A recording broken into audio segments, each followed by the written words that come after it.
Assalamualaikum Pak Ihsan. Waalaikumsalam warahmatullahi wabarakatuh, Ibu Evi. Iya, bagaimana kabarnya hari ini? Alhamdulillah baik, Ibu. Iya, setelah sekian lama kita tidak berjumpa ya Pak, hari Iya. ini kita bertemu lagi. Iya, Ibu. Iya, Bapak hari ini Bapak akan melaksanakan proses coaching ya? Iya, sama Bu Mas. Oh, Oke, coaching ya. baik. Untuk melakukan proses coaching ini, Ya. apa yang Pak Ihsan sudah persiapkan? Yang pertama saya berlatih, Ibu. Baik. Berlatih, kemudian saya juga melakukan seperti kemarin Ibu, teknik stop supaya ada itu kehadiran penuh, Ibu. Kehadiran penuh. Kemudian saya membuat pertanyaan berbobot, Ibu. Kemudian saya berlatih mendengarkan baik.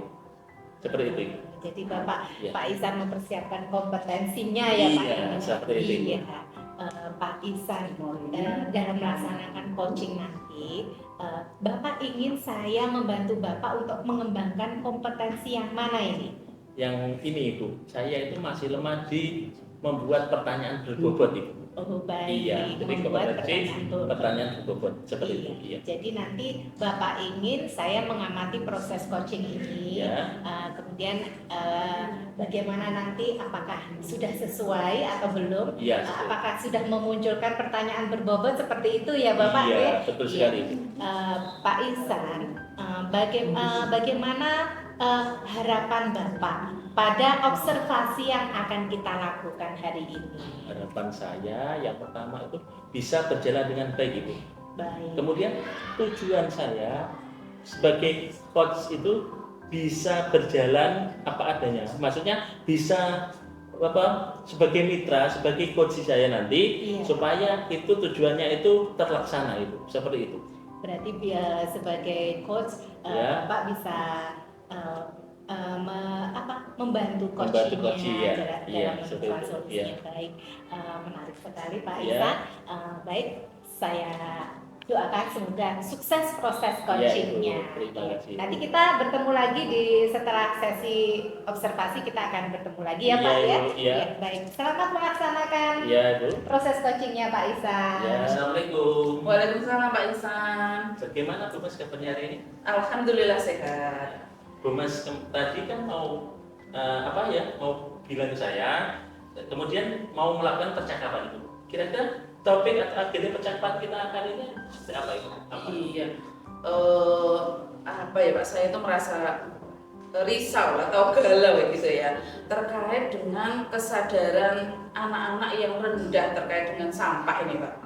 Jadi betul kalau kita lihat di sekolah itu ya dengan anak yang memang cukup banyak, ruang kelas yang banyak, saya agak miris itu kalau melihat setelah kegiatan istirahat pertama, istirahat kedua, apalagi istirahat ketiga Pak yang sore itu, sampah itu full di tempat sampah dan bahkan tercecer juga ke tempat lain gitu Pak. Berarti ini mengangkat topik permasalahan sampah Ibu ya? Betul. Kemudian apa yang Ibu ingin dapatkan dari percakapan ini? Iya. Saya mau sharing dengan Pak Ihsan. Saya berharap nanti saya juga dapat solusi atau saran gitu bagaimana sih nanti terkait dengan menyadarkan anak ini terkait dengan sampah ini agar lingkungan di sekolah itu bersih dan nyaman digunakan untuk kegiatan pembelajaran Pak. Itu Ibu. Iya. Kemudian situasinya sekarang itu seperti apa Ibu? Situasinya yang membuat saya ini tuh utamanya saat-saat setelah jam istirahat Pak. Jadi rata-rata anak itu kalau di sekolah kita itu kan enggak tahu mungkin apa tidak sarapan dari rumah ya. Yang jelas mulai dari istirahat pertama itu kecenderungan anak ke kantin itu sangat besar. Kemudian wadah-wadah makanan atau bahkan minuman Pak mungkin juga yang banyak itu cenderung menumpuk di tempat sampah dan kadang-kadang meluber di mana-mana. Termasuk juga selain itu di ruang kelas pun pada saat kita melakukan pengajaran itu terkadang masih ada sisa-sisa sampah itu Pak dan tidak dibuang ke tempatnya. Kondisinya masih seperti itu. Sampah kemana-mana Ibu ya? Iya betul. Kemudian apa yang mempengaruhi hal tersebut Ibu? Jadi sama-sama tadi. Kalau menurut saya utamanya ini kesadaran sih Pak ya. Jadi kesadaran anak terkait dengan pentingnya menciptakan lingkungan bersih, kesadaran anak untuk membuang sampah pada tempatnya. dengan baik. Kenapa dengan baik? Karena kadang-kadang gini Pak, sudah dibuang nih di tempat sampah, tapi tidak masuk dengan penuh sehingga habis itu temannya membawa lagi seperti itu. Padahal sebenarnya kalau mau sedikit dengan usaha sampah itu agak dimasukkan itu sebenarnya tertampung kalau saya amati gitu Pak. Ya, kan bukan pengamatan. Kemudian situasi yang diinginkan dari pengamatan itu seperti apa? Iya, kalau saya berharap ya Pak ya, karena kita itu sekolah, lingkungan pembelajaran, ini kan harapannya kondisinya itu kondusif untuk belajar gitu ya. Termasuk salah satu indikatornya itu ya bebas dari sampah, baik itu di ruang kelas maupun yang di luar kelas. Anak-anak bisa tertib pada saat selesai makan, membuang sampah pada tempatnya dengan benar. Harapannya situasinya seperti itu sih Pak. Kemudian hal-hal apa yang menjadikan yang Ibu jabarkan itu terwujud? Jadi hal-hal apa yang Ibu bisa jabarkan supaya situasi tersebut yang Ibu inginkan tadi bisa terwujud seperti itu? Iya.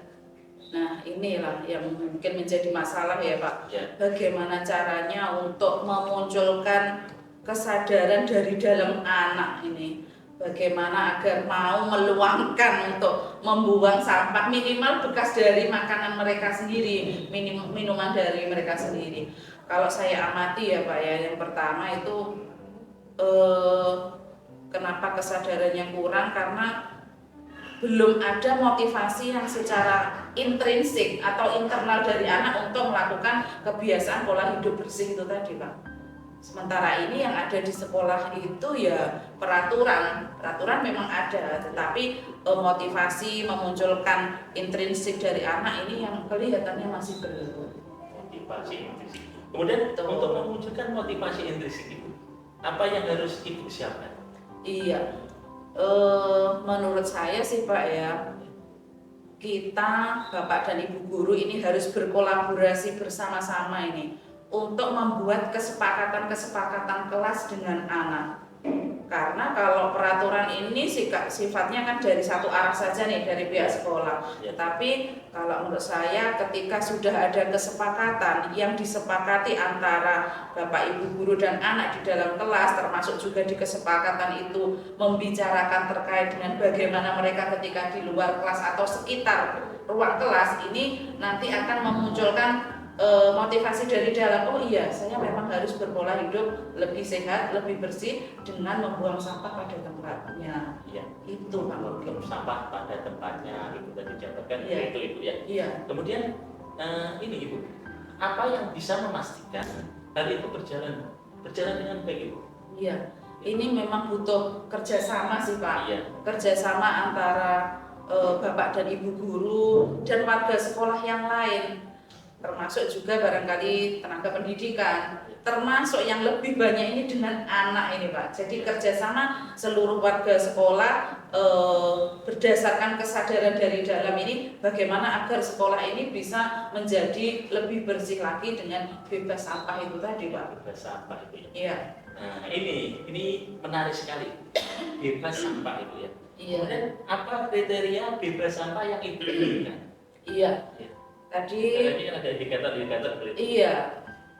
Kriterianya berarti yang ada di dalam ruang kelas itu sudah tidak ada lagi sampah-sampah sisa makanan. Kadang-kadang masih ada kan Pak ini yang termasuk di laci Pak. Di laci itu ada anak-anak itu habis makan itu tidak langsung dibuang keluar Pak, tapi justru dimasukkan di laci dan ini susahnya lagi kalau posisinya itu sampai besok dan besoknya. Nah ini kan bisa selain juga kotorannya tapi baunya ini kan juga menyebar Pak. Nah saya berharap di kelas itu sudah tidak ada itu lagi. Kemudian yang kedua di lingkungan luar kelas itu kan ada sebenarnya cukup banyak tempat sampah ya Pak. Itu anak-anak bisa membuang sampah itu betul-betul pada tempatnya. Dan bahkan ada beberapa tempat sampah loh sebenarnya yang sudah ada keterangannya organik dan anorganik itu. Nah ini termasuk anak-anak perlu pemahaman kesadaran terkait itu Pak. Jadi lingkungan sekolah baik yang ada di kelas, di luar kelas itu bisa lebih bersih semuanya. Bagus sekali. Kemudian apa lagi indikatornya? Oh iya Pak ya. Indikatornya. termasuk barangkali indikator yang lain itu adalah adanya kerjasama dengan teman-teman petugas kebersihan atau caraka ya. Kalau misalnya anak-anak barangkali memang membuang sampah ini kan cukup sampai tempat sampahnya, sedangkan teman-teman dari caraka atau petugas kebersihan itu biasanya pada sore hari kan memang mempunyai tugas untuk membuang tempat sampah ini yang sudah terisi penuh ini ke truk sampah atau ke bak sampah pembuangan akhir. Nah ini memang perlu kerjasama, jangan sampai posisinya sudah penuh ini tetapi tidak ada yang membuang ke truk sampah. Jadi memang indikatornya ya setiap tempat sampah pada sore hari ini posisinya sudah bersih, karena besok ini kan mesti diisi lagi sama anak-anak. Terkadang masih ada Pak ini tempat sampah itu yang sore belum dibuang, sehingga besoknya ini anak-anak sudah kebingungan lagi nih mau buang sampah di mana nih. Ya. Dan Ibu tadi ya, dari skala 1 sampai 10 Ibu, Ya. kira-kira Ibu itu di skala apa Ibu? Dari Sekarang ya Pak ya, kalau sekarang ya masih 6 loh Pak, masih 6. Ya. Kemudian untuk Ibu, untuk meningkatkan Ibu, itu mempunyai keinginan apa tidak Ibu? Untuk meningkatkan itu dari skala 6 itu ke skala 8 atau 9 atau 10 itu Ibu mempunyai keinginan apa? Ya, Untuk tentu Pak, meningkatkan itu? Ya. saya berharap ya paling tidak kan di angka 8 lah ya. Ya. Dari posisi sekarang ini tentunya ya seperti yang saya sampaikan tadi, saya ini akan berusaha berkolaborasi dengan Bapak dan Ibu guru untuk membuat berbagai macam kesepakatan kelas dan juga lingkungan kelas agar salah satu kesepakatan itu memuat terkait dengan bagaimana kita dalam melakukan pengelolaan sampah atau menjaga kebersihan di ruang kelas. Itu dari skala 1 sampai 8 tadi kan Ibu 6, kemudian ingin meningkatkan seperti itu. Betul. Nah, jadi apa yang akan dilakukan setelah sesi ini? Ya. Jadi setelah langkah konkretnya itu apa yang dilakukan? Langkah Ya. konkretnya itu kan tadi dijabarkan seperti itu tadi. Langkah konkretnya sudah. Ya, saya rasa memang sampah ini kan tidak hanya saya yang mengeluhkan, Ya. tetapi Bapak dan Ibu guru lain juga banyak yang seperti itu. Jadi nanti saya akan mencari momen yang tepat, misalnya pada saat rapat dinas atau pada saat ada kegiatan musyawarah guru untuk menyampaikan bahwa perlunya kita untuk membuat kesepakatan kelas, dan itu tidak hanya pada kelas saya tetapi juga kepada Bapak dan Ibu guru lain, sehingga serentak ini menggerakkan anak, menyentuh hati dari anak agar termotivasi bagaimana membentuk kelas atau pembelajaran yang kondusif dengan lingkungan yang bersih, Pak. Ibu. Kemudian bagaimana perasaan Ibu setelah melakukan percakapan ini? Alhamdulillah, saya merasa lebih lega ya Pak. Saya punya gambaran nih, kira-kira harus seperti apa saya setelah ini terkait dengan permasalahan sampah yang saya utarakan tadi. Kemudian Ibu kesimpulannya dari percakapan itu apa Ibu? Dari percakapan kita ini? Iya. Yang dapat Ibu simpulkan. Ya, saya harus segera melakukan tindak lanjut terkait dengan bagaimana mengelola sampah, bagaimana menyadarkan anak-anak dengan berkolaborasi bersama dengan seluruh warga sekolah, baik itu teman guru, teman-teman petugas kebersihan, dan yang paling utama dengan seluruh siswa yang ada agar kesadaran untuk membuang sampah ini lebih bagus lagi. Ya Ibu, terima kasih Ibu. Ya. Ibu jabarkan bagus sekali Ibu. Ya. Kemudian ini karena ada permasalahan waktu, nanti kita sambung lagi Ibu. Siap Pak Iksan. Terima kasih Ibu. Ya, terima kasih Pak Iksan. Assalamualaikum. Waalaikumsalam warahmatullahi wabarakatuh. Alhamdulillah sudah selesai Pak Ihsan ya proses coachingnya. Sudah Ibu. Iya, menarik sekali tadi coaching dengan Bu Siti Maslamah ya tadi. Pak Ihsan, setelah melaksanakan proses coaching tadi, bagaimana Bapak menilai performa yang sudah Bapak lakukan selama proses coaching tadi? Saya rasa masih perlu perbaikan itu tadi. Pertanyaan berbobot itu tadi. Saya masih belum berarti. Oh, jadi Ya, seperti itu Ibu. Oh, jadi Bapak merasa pertanyaan berbobotnya masih kurang. Masih kurang, ya, masih kurang betul, Ibu. dimunculkan. Ya, ya. Iya. Apa yang membuat Bapak menilai diri Bapak seperti itu? Ya pertama kemungkinan saya kurang berlatih Ibu. Kan berlatih itu tidak hanya 1 sampai 2 hari saja Ibu. Berlatih itu kan secara terus-menerus, secara kontinu Ibu. Jadi berkesinambungan kemudian berkelanjutan Ibu. Seperti itu. Baik. Jadi karena kurangnya latihan ya Iya. Bapak. Iya. Pak Ihsan, boleh saya menyampaikan hasil pengamatan saya selama Bapak melaksanakan proses coaching silakan. tadi? Ya. Iya, tadi saya mengawati pada waktu Bapak melaksanakan proses coaching tadi, saya melihat alur ceritanya sudah nampak Bapak ya.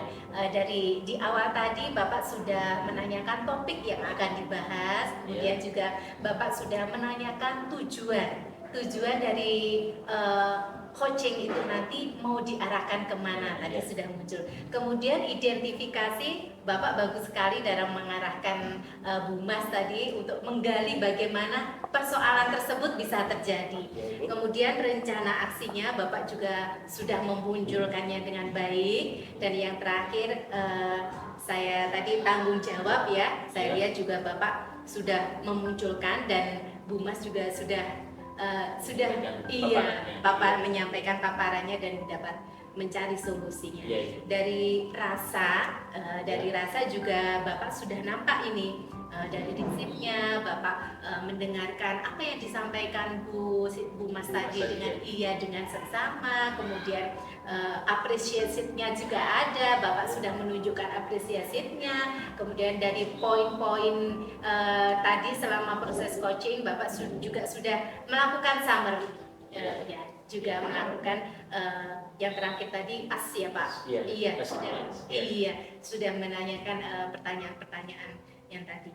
Bapak setelah mendengarkan umpan balik dari saya, bagaimana perasaan Pak Ihsan? Senang itu kan itu sebagai motivasi saya itu. Lebih mengembangkan diri saya. Karena sejatinya saya itu masih perlu belajar dan terus belajar itu.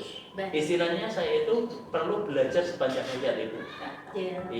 Tapi kalau itu belajar saya itu berhenti, berarti saya tidak bisa mengembangkan potensi yang ada dalam diri saya itu. Nah, tadi untuk untuk mengurangi kekurangan Pak Ihsan dalam memunculkan pertanyaan berbobot. Rencana tindak lanjut Pak Ihsan yang akan Pak Ihsan lakukan itu bagaimana? Untuk rencana tindak lanjut, saya akan berlatih. Saya akan berlatih membuat soal-soal berbobot. Kemudian saya tidak lupa juga berkolaborasi itu dengan teman sejawat supaya bisa memunculkan pertanyaan berbobot itu. Jadi bisa saling tukar pikiran dengan teman sejawat itu. Seperti itu. Jadi Bapak akan lebih banyak berlatih, sharing dengan rekan sejawat. Baik. Bapak, nanti apa yang sudah saya sampaikan ini saya akan catat, kemudian saya akan masukkan dalam form supervisi akademik ya Bapak ya. Baik Pak Ihsan, tadi yang akan membantu adalah rekan sejawat ya Bapak ya. Nanti implementasinya seperti apa itu Bapak? Implementasinya ya seperti ini Bu. Ketika berkumpul, kemudian ada waktu senggang, seperti itu kan kita itu di sekolah, itu kan anak-anak sudah pulang, kita tetap di sekolah. Nah, digunakan untuk sharing dan kolaborasi Ibu. Kemudian pada saat rapat seperti itu Ibu, kita saling bertukar pikiran. Kemudian kita juga meminta masukan seperti yang saya sampaikan, kita butuh masukan dari kepala sekolah selaku pemimpin dalam di sekolah, selaku pimpinan di sekolah, seperti itu. Baik, berarti dari rekan sejawat dan juga dari pimpinan ya Pak, dalam hal ini kepala sekolah. Baik Pak Ihsan, saya doakan semoga untuk kedepannya Pak Ihsan lebih baik lagi dalam melaksanakan proses coachingnya ya Bapak ya. Tetap semangat Bapak. Ya Ibu, semangat Ibu. Baik, terima kasih Bapak atas waktunya hari ini. Ibu. Tak terasa sepertinya kita sudah di penghujung percakapan kita ya Bapak ya. Mungkin lain waktu kita bisa melakukan supervisi lagi seperti ini. Baik Bapak, terima kasih Pak Ihsan atas waktunya. Assalamualaikum warahmatullahi wabarakatuh. Waalaikumsalam warahmatullahi wabarakatuh.